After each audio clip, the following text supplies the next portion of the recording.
Bom dia, irmãos. Tudo bem? Hoje nós daremos sequência, então, no nosso estudo na carta que Paulo escreveu aos Colossenses, e hoje nós vamos encerrar aí esse parágrafo que está no capítulo 2, que vai do versículo 13 até o versículo 15. Nós gastamos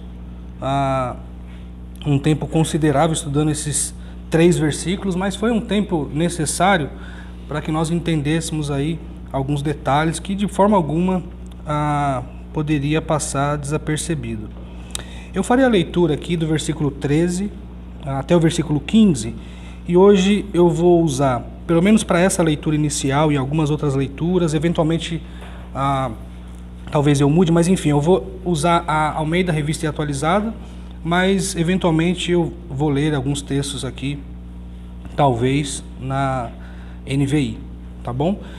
Colossenses 2, versículo 13 até o versículo 15 diz o seguinte: E a vós outros, que estáveis mortos pelas vossas transgressões e pela incircuncisão da vossa carne, vos deu vida juntamente com ele, perdoando todos os vossos delitos, tendo cancelado a escrita de dívida que era contra nós e que constava de ordenanças, o qual nos era prejudicial, removendo-o inteiramente, encravando-o na cruz, e despojando os principados e potestades, publicamente os expôs ao desprezo, triunfando deles na cruz. Muito bem, meus irmãos, o texto que nós vamos estudar hoje é o versículo 15.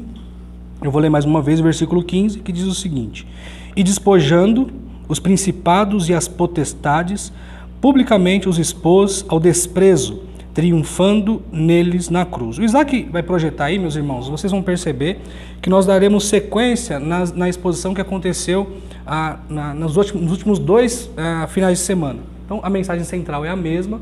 A supremacia de Cristo é revelada em seu sacrifício e beneficia os eleitos por meio da fé. Nós aprendemos, meus irmãos, 2 atos ou 2 verdades acerca do sacrifício de Cristo. Nós aprendemos que o sacrifício de Cristo foi um ato singular. Aprendemos isso tudo nos últimos 2 finais de semana. Aprendemos que o sacrifício de Cristo foi um ato definitivo. E hoje, meus irmãos, nós aprenderemos que que o sacrifício de Cristo foi um ato avassalador. A minha exposição hoje possivelmente seja uma exposição curta. Hoje nós temos outros atos para acontecer durante o culto, e eu estou me referindo à ceia do Senhor. Mas esse versículo, meus irmãos, embora um versículo muito curto, ele contém informações muito preciosas para nós. Deixa-me dizer algo que aconteceu essa semana comigo. Na verdade, aconteceu na sexta-feira, e que me chamou bastante atenção e me fez lembrar, à medida que eu estava preparando o sermão e estudando esse texto, me fez lembrar desse episódio. Bom, como vocês sabem, eu trabalho na área de compras, e aconteceu algo muito interessante. Toda necessidade de aquisição que acontece na empresa é direcionado primeiro para mim. Qualquer coisa que eles vão precisar passa primeiro pelo crivo do departamento de compras. E sexta-feira foi um dia muito corrido, um dia não diferente dos outros, mas um dia bastante corrido. E uma das gerentes de determinado departamento comentou comigo enquanto eu passava no corredor algo relacionado a notebook. Ela falou assim: alguma coisa notebook, comprar, não sei o quê. E eu falei: não, tudo bem, manda um e-mail para mim, que eu já dou uma olhada lá e a gente dá sequência nisso. E correndo fui para minha mesa e estava trabalhando, e eu vi a hora que subiu o e-mail dessa pessoa, dessa gerente. E a hora que eu vi lá no notebook, imediatamente eu formulei um e-mail e encaminhei o e-mail para o chefe do TI, e dizendo o seguinte: olha, precisamos realizar a compra de um notebook, portanto, peço que me encaminhem as especificações técnicas do equipamento. E encaminhei. Encaminhei para ele, para o chefe do departamento de TI, mandei para o chefe do departamento de TI, para a pessoa que me solicitou e para o analista que eu designei que fizesse a compra. Ok. Passaram-se 1 minuto, talvez um pouquinho mais, 2 minutos, o chefe do TI me procurou. Ele falou: Robson, eu não entendi muito bem o seu e-mail.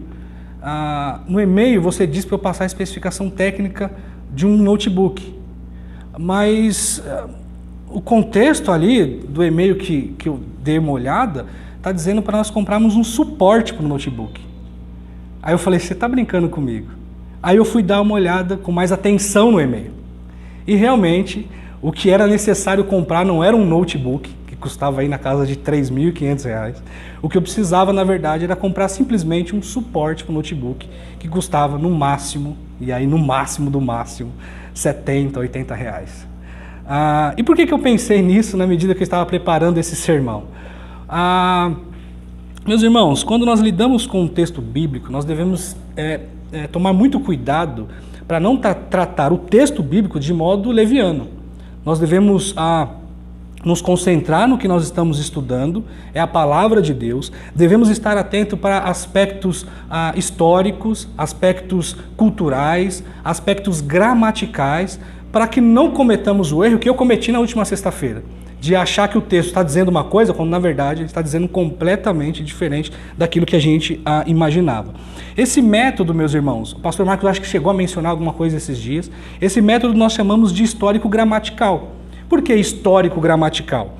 Histórico gramatical porque nós levamos em consideração aspectos, como eu disse, histórico, aspectos da cultura e a gramática do texto que nós estamos estudando, ok? É comumente conhecido como o modo literal de interpretar as escrituras, ok? Que é o modo comum, é uma leitura comum do texto, onde nós extraímos a intenção do autor. O que o autor quer nos dizer quando ele escreveu aquele determinado texto. E aí, olhando para o nosso texto de Colossenses, o que Paulo quis dizer quando escreveu o versículo 15? O que ele pensou quando compôs a carta inteira aos Colossenses? Esse modo, meus irmãos, de interpretação, o modo literal ou histórico-gramatical, é um forte opositor daqueles que interpretam as escrituras de modo alegórico. O que é o modo alegórico? Ele busca um significado oculto no texto, um significado que está por trás do texto, algo que ninguém vê. Então eles olham para o texto bíblico e tentam identificar ali o que está por trás daquilo. Ok, Paulo escreveu o texto, escreveu esse parágrafo do texto, versículo 15, e embora nós estejamos estudando aqui todos os aspectos históricos e gramaticais do texto, a pessoa que interpreta a Bíblia de maneira alegórica fala assim, ok, mas o que está por trás disso? O que significa cada detalhezinho por trás disso? E começa a alegorizar. E aí é muito comum, por exemplo, quando nós lidamos com um texto do tipo e ele vos batizará com o Espírito Santo e com fogo, a pessoa que interpreta a Bíblia de modo alegórico vai olhar para o fogo e falar, isso é poder de Deus.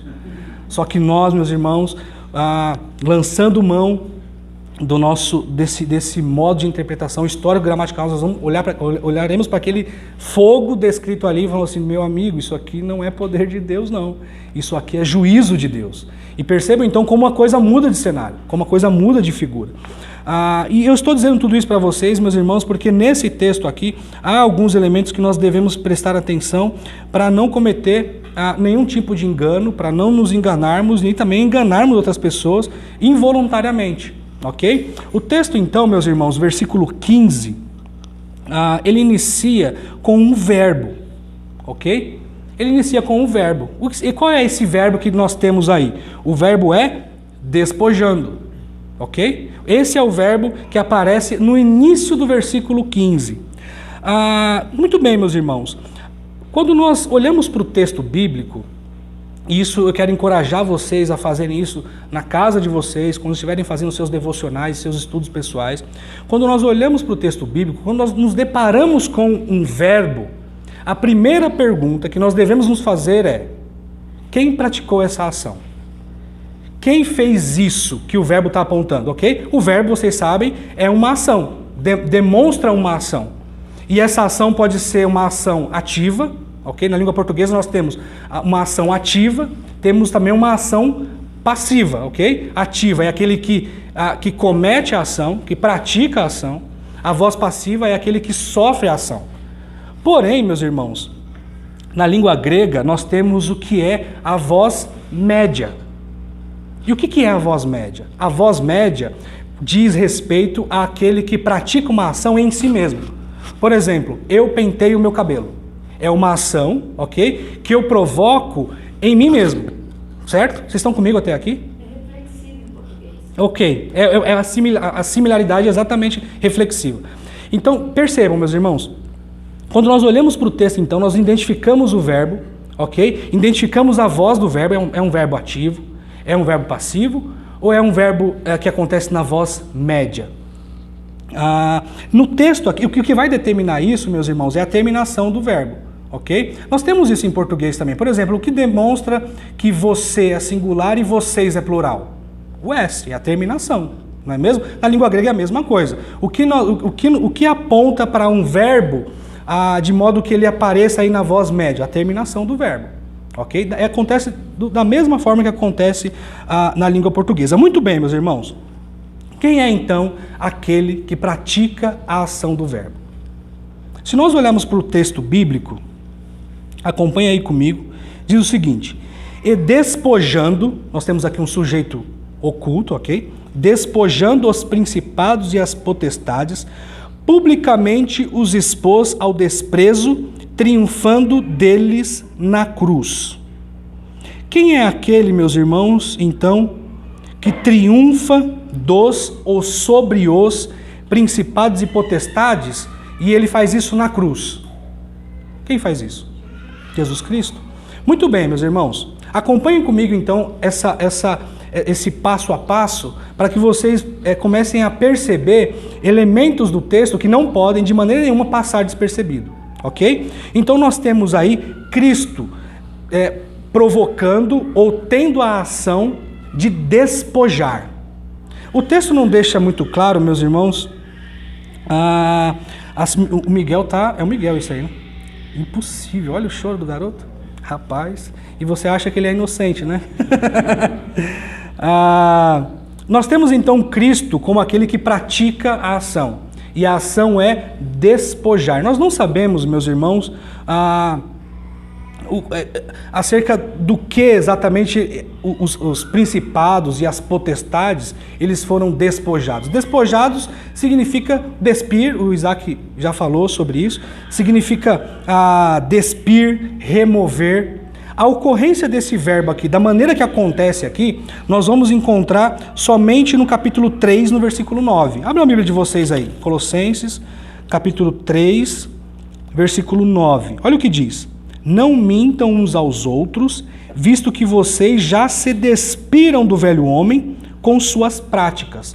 Esse verbo que nós estamos estudando no capítulo 2, no versículo 15, ele aparece dessa forma que aparece aqui no versículo 15, somente em 3:9.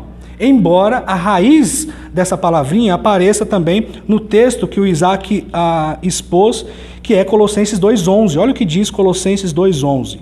Nele também vocês foram circuncidados, não com uma circuncisão feita por mãos humanas, mas com a circuncisão feita por Cristo, que é o despojar do corpo da carne. Ok? Essa é a raiz, em 2:11 aparece a raiz desse verbo, e nós temos o verbo propriamente dito, que aparece novamente somente em 3, versículo 9. Irmãos, eu não quero confundir vocês, mas nós estamos vendo aqui, identificando aqui o verbo, ok? E identificamos aqui o sujeito, aquele que praticou a ação do verbo.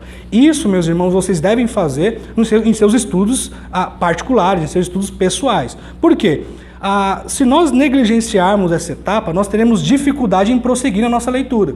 Ok? Então, primeira dica, quando vocês estiverem fazendo os seus estudos pessoais, identifique os verbos e identifique os sujeitos, aqueles que praticam a ação. E nós, caminhando aqui então, identificamos o verbo despojar, ou o verbo que significa a mesma coisa de despir, e a ideia aqui é despir como alguém que tem uma roupa e tira ela. Essa é a ideia, ok? Ou remover, certo? Irmãos, eu disse para vocês, enfim, nós vemos que quem pratica isso é Cristo. Eu disse para vocês, meus irmãos, que o verbo ele aparece aqui na voz média, né? No termo grego. Eu disse para vocês que a voz média é uma ação que você pratica em si mesmo, certo? É isso que eu disse para vocês. No entanto, meus irmãos, ainda pensando no grego, algumas vezes a voz média ela é similar à voz ativa. O que é isso? Algumas vezes no texto grego, essa voz média não diz respeito a uma ação que você comete em si mesmo, mas uma ação no geral, como acontece na voz ativa, ok? Voz ativa é aquele que pratica a ação e não fala se é nele ou se é, ok? Se é no outro. E muitas vezes acontece dessa forma. E por que isso é importante, meus irmãos? Porque se nós dissermos que Cristo, esse ato de Cristo de despojar foi um ato feito em si mesmo, nós estaremos dizendo, então, que Cristo, ele se despiu dos principados e das potestades. A ideia que nós temos aqui é Cristo sendo, de alguma forma, oprimido, Deus, por meio de Cristo, sendo oprimido por esses demônios e tudo mais.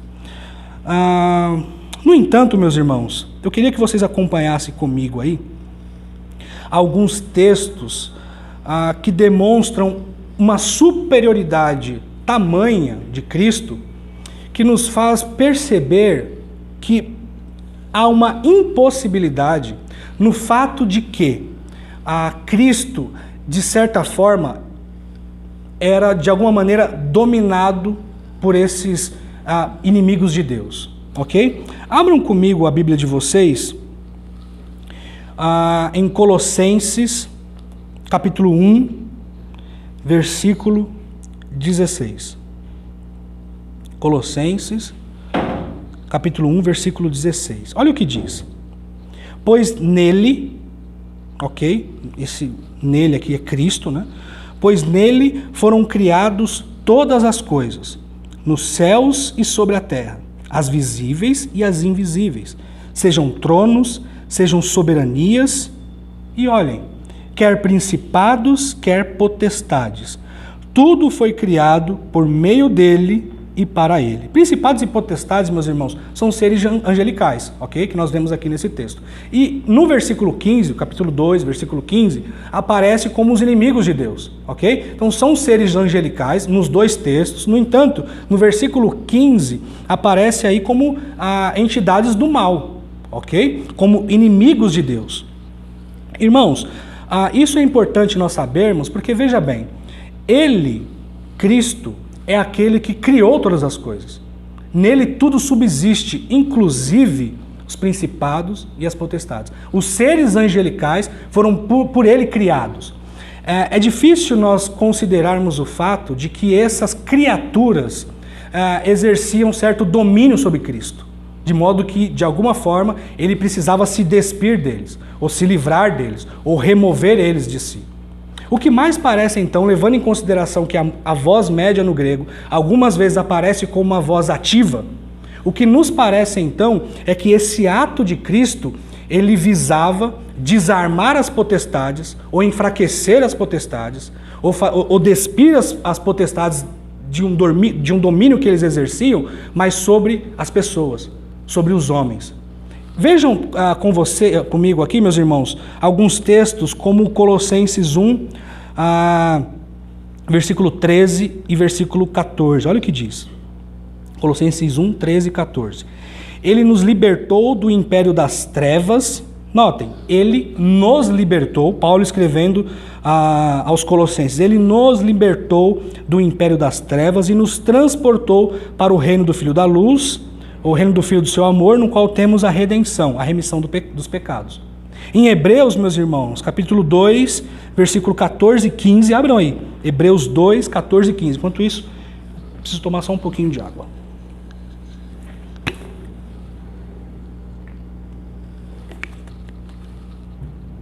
Hebreus, capítulo 2, versículo 14 e 15, diz o seguinte: visto, pois, que os filhos têm participação comum de carne e sangue, destes também ele, igualmente, participou, para que, por sua morte, destruísse aquele que tem o poder da morte, a saber, o diabo, e livrasse todos que pelo pavor da morte estavam sujeitos à escravidão por toda a vida. Então notem, meus irmãos, que considerar que o sacrifício de Cristo tinha como alvo libertar o povo, libertar os fiéis, parece que se enquadra mais na realidade desse texto, ok? Então, o que isso significa? Um resumão aqui, espero que vocês estejam me acompanhando.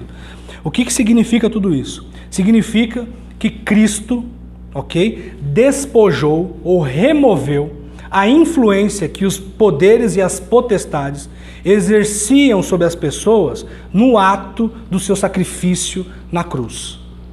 O ato do sacrifício de cruz, ele foi um ato avassalador, como diz o tópico aqui desse sermão. Ele foi um ato avassalador porque ele desarmou, ele despiu, ele removeu todo o poder ou o poder que esses inimigos de Deus, que essas potestades, esses seres angelicais do mal exerciam sobre as pessoas.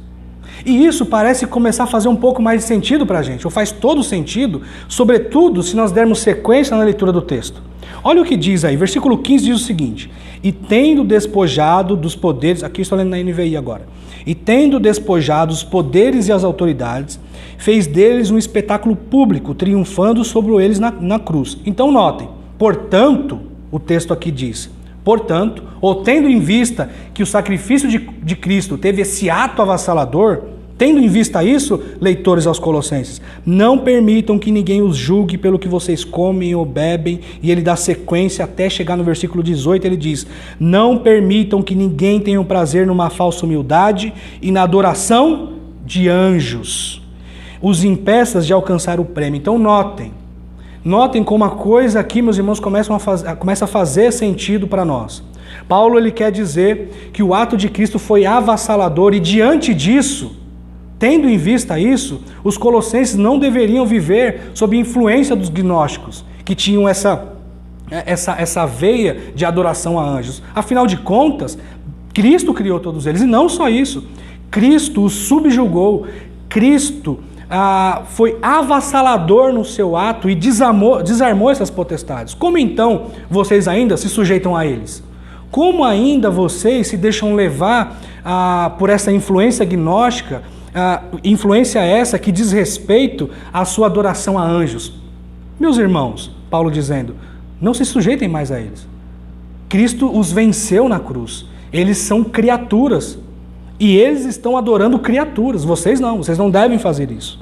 Interessante isso, meus irmãos. Interessante nós notarmos essas questões aí de ordem gramatical, porque somente a partir delas que nós começamos a entender o sentido do texto. Nós temos boas traduções que nos ajudam nisso. No entanto, isso se enche de significado quando nós nos aprofundamos. É a mesma coisa como quando você come aquele Dantes. Eu não sabia o que era um Dantes até algum tempo atrás, e eu achava, o que tem ali dentro? Até que eu dei a primeira mordida, e ela estava recheada de um monte de coisa que não faz bem para o Isaac. O texto bíblico é isso, nós olhamos para o texto bíblico e falamos, o que tem aqui? E quando nós nos aprofundamos, nós descobrimos algo maravilhoso, cheio de significado para nós. Meus irmãos, o texto continua, e nós já estamos aí caminhando para o final. O texto continua e diz o seguinte: publicamente os expôs ao desprezo, triunfando deles, ou sobre ele. Publicamente os expôs, ou seja, publicamente expôs os principados e as potestades, e expôs eles ao desprezo, triunfando neles ou sobre eles na cruz. Irmãos, aqui a palavra que Paulo usa, essa ideia de triunfo, de triunfar sobre eles, remete à ideia, isso era uma prática comum, quando um imperador romano, um general romano, ele era liberado, ou ele tinha uma licença para caminhar na frente dos seus prisioneiros de guerra, fazendo com que aqueles prisioneiros fossem então humilhados, e ele, triunfante ali, andava ou caminhava na frente daqueles que haviam sido capturados por eles, enfim. A ideia aqui é exatamente essa, meus irmãos. O que nós temos aqui é Cristo triunfando sobre os poderes e sobre as potestades, sobre esses anjos malignos. A ideia aqui é realmente Cristo como aquele que subjugou os entes demoníacos que oprimiam as pessoas. E a ideia aqui é exatamente, meus irmãos, de humilhação. Deus expôs eles à humilhação. Engraçado, meus irmãos, curioso, na verdade, é que isso acontece na cruz. Exatamente em um lugar onde é um lugar de humilhação e que aponta para um aspecto de derrota. Na verdade, foi lá, exatamente lá, que Cristo se fez vitorioso, que se fez grandioso. É lá que nós vemos a supremacia de Cristo. Nós vemos a supremacia de Cristo justamente num evento ou num ato que aponta para a desonra e para a humilhação. E é lá que Cristo vence. É lá que Cristo demonstra a sua superioridade e a sua grandeza.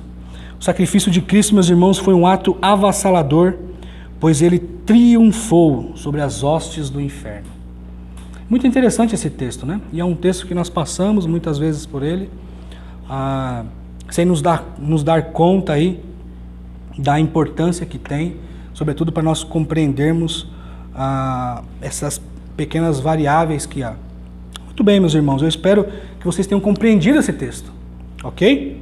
Quando nós lermos, então, versículo 15, e aí vamos tentar ler aqui, eu vou ler na NVI, e vamos tentar ler aqui, tendo essas coisas que nós falamos em mente. Olha só, e tendo despojado os poderes e as autoridades, fez dele um espetáculo público, triunfando sobre eles na cruz.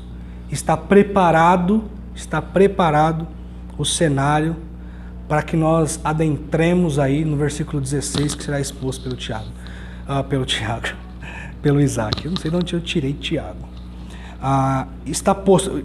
Notem, meus irmãos, como Paulo ele vai preparando para que chega num cume, né?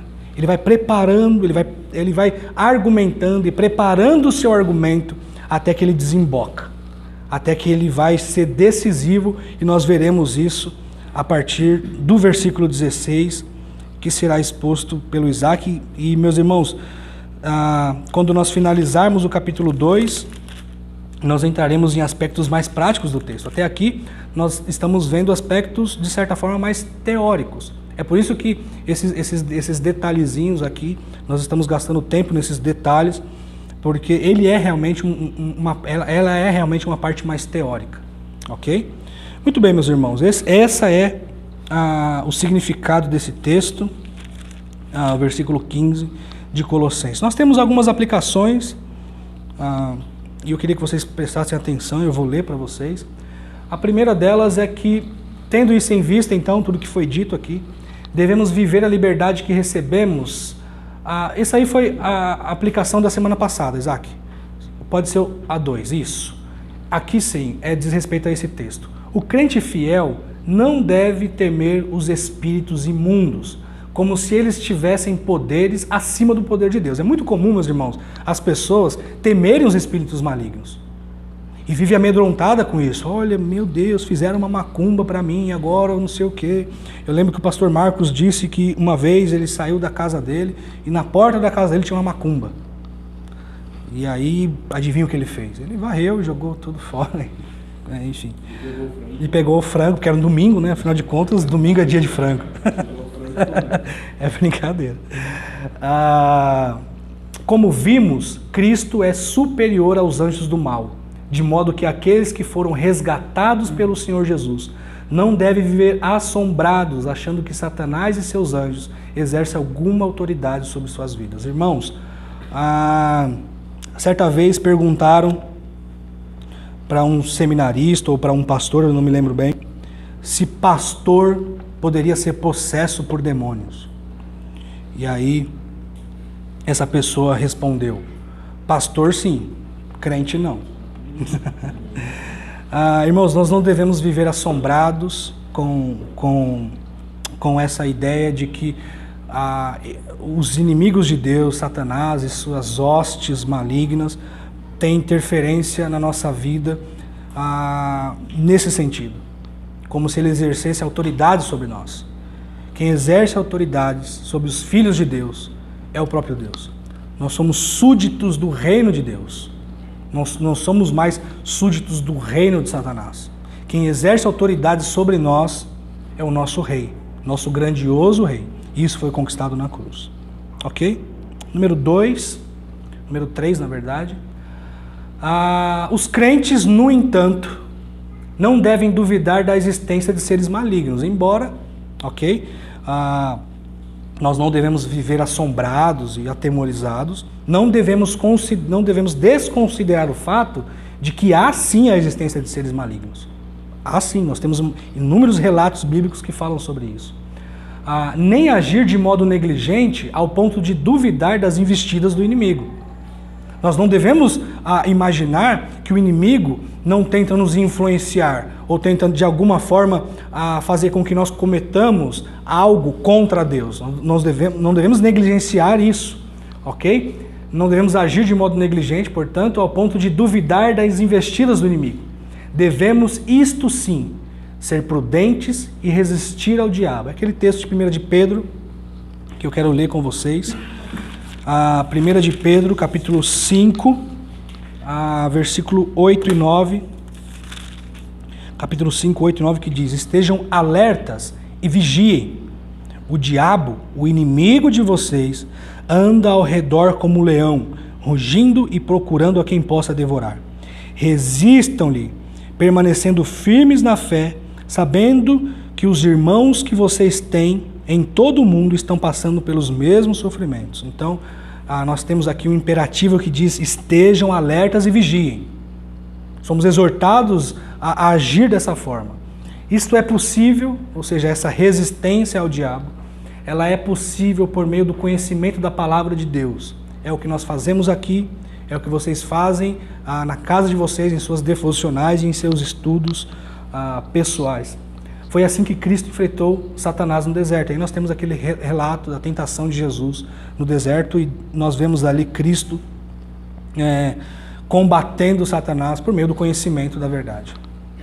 Essas verdades, irmãos, devem estar permanentemente em nosso coração, deve estar permanentemente em nossa mente e deve estar permanentemente em nossos atos.